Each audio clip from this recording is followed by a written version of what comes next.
How's it going? Standing out here in our field. Figured I'd take a minute to show everybody what we've got done so far as far as our property. We had some gravel brought in for a little pad. Turned out to be about a third of what we needed, and so we'll go from there and figure out where we're at, but it'll do what we need for now. We've got the field here behind me. That's all ours. Grass for the bunnies, and then obviously the bunnies. So we'll show you where we're at with that. But this is our ash forest in the background. Back here is eventually where our house will end up, and then you've got our actual forest all the way up here behind the neighbor's property and along the hill back there. That hill is pretty much all ours. So that's where we're at, and yeah.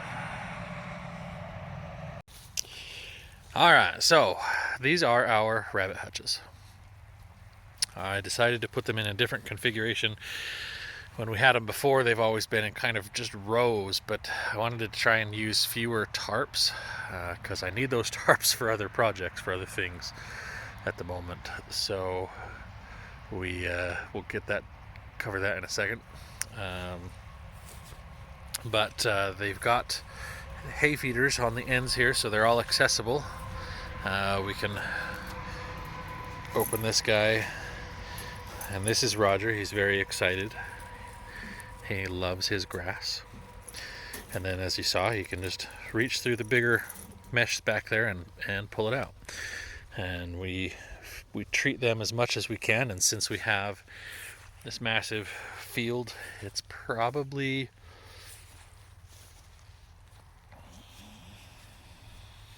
I want to say it's 1.5 acres. It might actually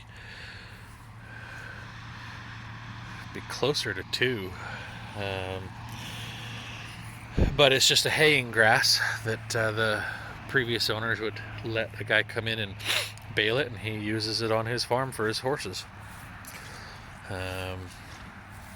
It's pretty good stuff apparently, but they each have their homes, and they each have some protection. This is Peanut. She was hand raised and does not like us, even though she was hand raised. This is Peter. Peter's favorite thing is pets. He just loves to get petted. Don't you, buddy? Yeah? Yeah? That's what I thought.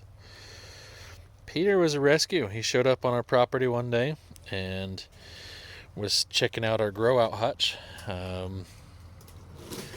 He let Emily catch him, and we tried to figure out who he belongs to, but nobody responded. Nobody had any ideas, so he became one of our breeders, and he's actually been a good breeder.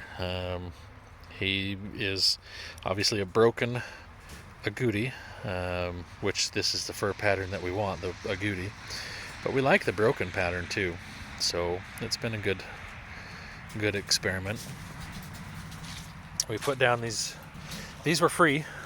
As we picked up the trailer to borrow it, it had a deck in it, so I had to cut it up and tear it apart, and we were going to build a deck out of it if we could, but then as I started working out here, I realized it's going to get super muddy super fast, and so they became walking paths. This is Ash. She's a Rex. She was given to us because she didn't have the features of a winning Rex. And she was the first rabbit that actually let us pet her. She doesn't quite like it, but she lets us pet her. And so she became one of our breeders. She's actually been a really good mama. And then again, that's Roger in the back there.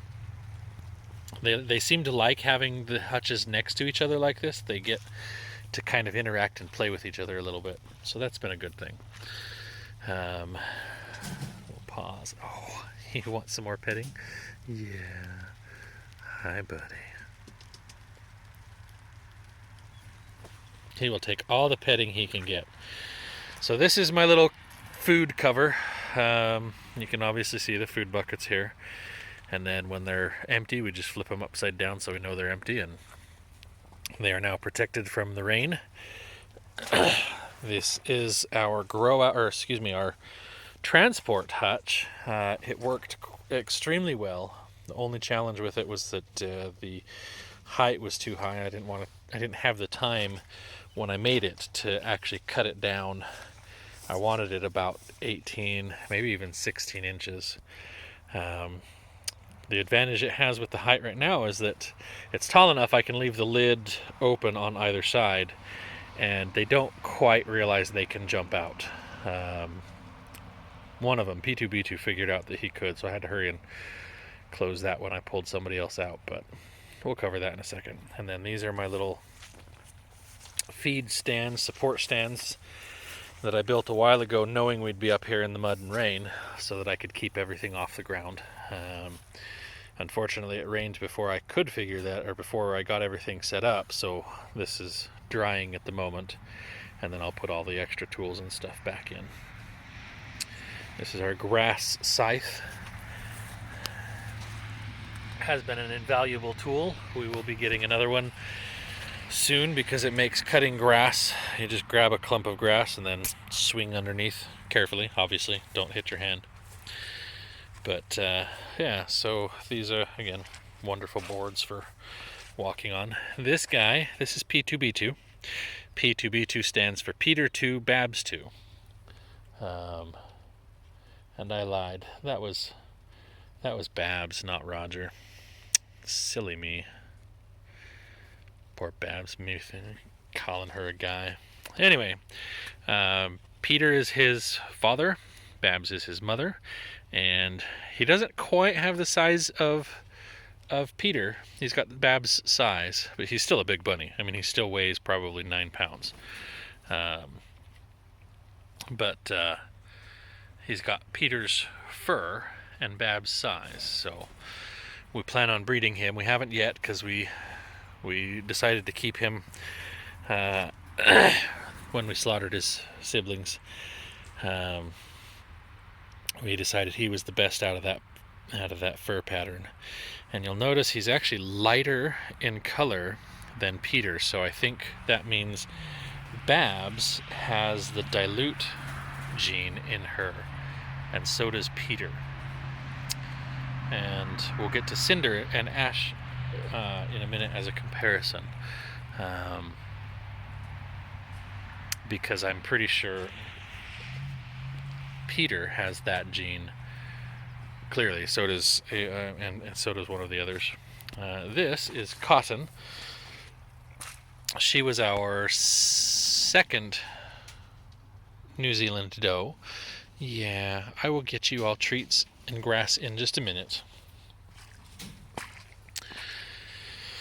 Then this is Roger. He's our first buck. We actually got him. We were buying rabbits for a, come on, there we go. We were buying rabbits for a meal for,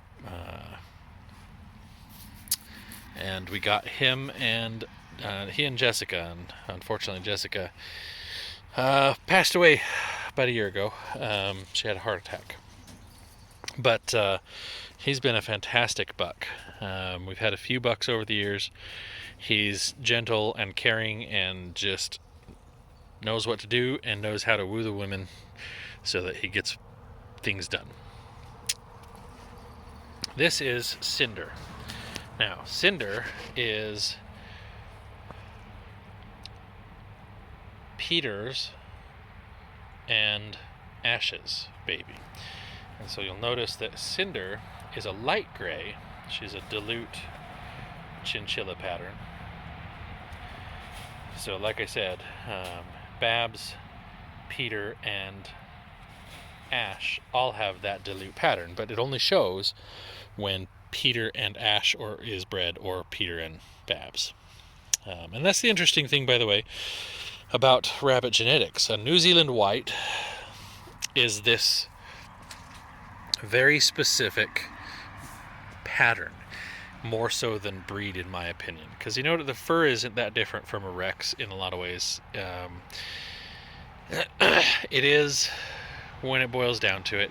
If you get a purebred Rex, their fur is all one length, and so it's a different color pattern for the genetic trait. But size-wise, feature-wise, they're fairly similar, actually. The biggest determining factor is the New Zealand Whites are all bred with New Zealand Whites, so they end up with no color showing and red eyes, which this is a New Zealand White. If you breed a New Zealand White with something else, say for instance if we bred Roger and Ash, you would get Ash. You would not get very much of the New Zealand White gene, because you have to have 2 New Zealand Whites. It's a fully recessive trait. But like I said, if you notice, Ash is a chinchilla, and she's darker, has more black in her than her daughter Cinder. So anyway, random tangent on genes. I know. Yes, you just, every time you have to be pet. Yeah, you're such a cuddly bunny. Okay, so we got all of our bunnies set up. We got them all in this configuration. Oh, which, by the way, if you'll note in the back here, the tarps just hang down.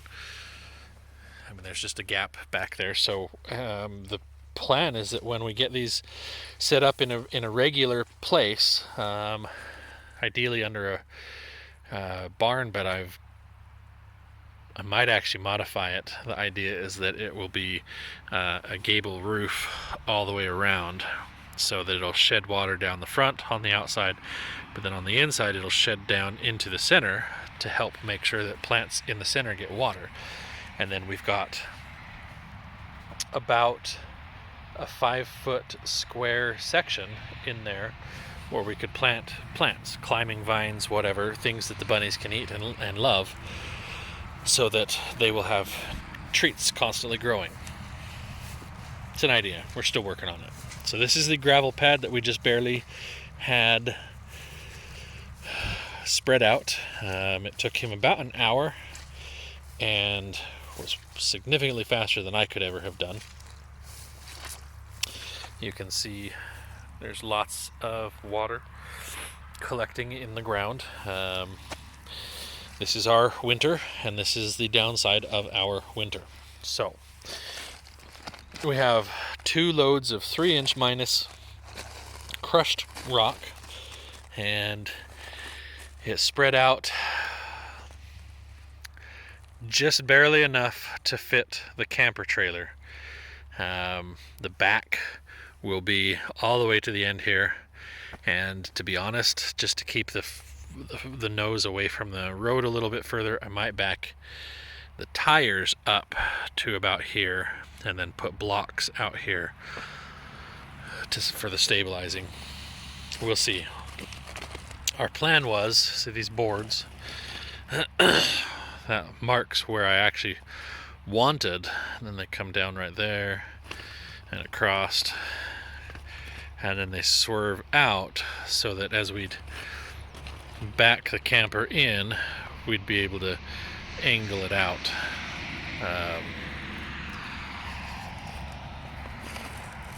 2 loads didn't turn out to be enough. We will need at least one more, and then maybe 2 in the back.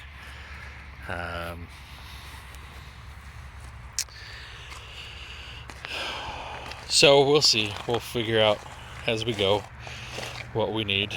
But you can see here, this is just very, very wet. So we've got about 8 to 10 inches in the low point here, and then depending on where it is, 2 to 6 inches or something. It's not as level as I would like, but getting a stable spot for The camper was the important part because this is our camper, and for the record, our property line is right here. Shoots down the side of the road. So our neighbors are awesome. They have been kind enough to let us park there while we get this pad in place. They're actually letting us use power from their garage, which has its own power, and they're letting us use water from their secondary well. So we have all the hookups except sewer, and we can just take it into a campground here in town and dump as we need to, which we will need to do today. We couldn't do until today because we don't have a way to get the camper out.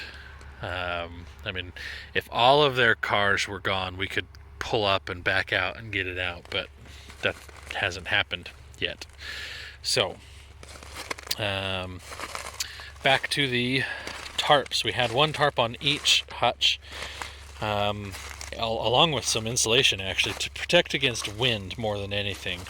When we were in Brigham City, we had to worry about some pretty severe canyon winds, and so we had the tarps wrapped around the back and top of each hutch, so that they would have protection from that wind.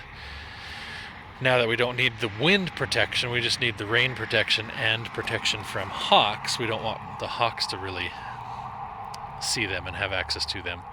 So I figured out how to kind of angle it and make triangles, and use four tarps instead of 8. So we have one around each of our ATVs and one around our little Ranger pickup bed trailer, so that all of that stuff is protected and covered. Now eventually that will go up here.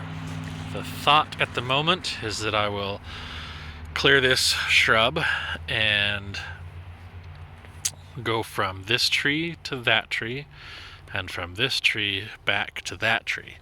It'll create a trapezoid, which is not ideal, but we've got a 20-foot by 30-foot medium-duty tarp that we can use, and we'll create a parking spot in here for the ATVs, bikes, and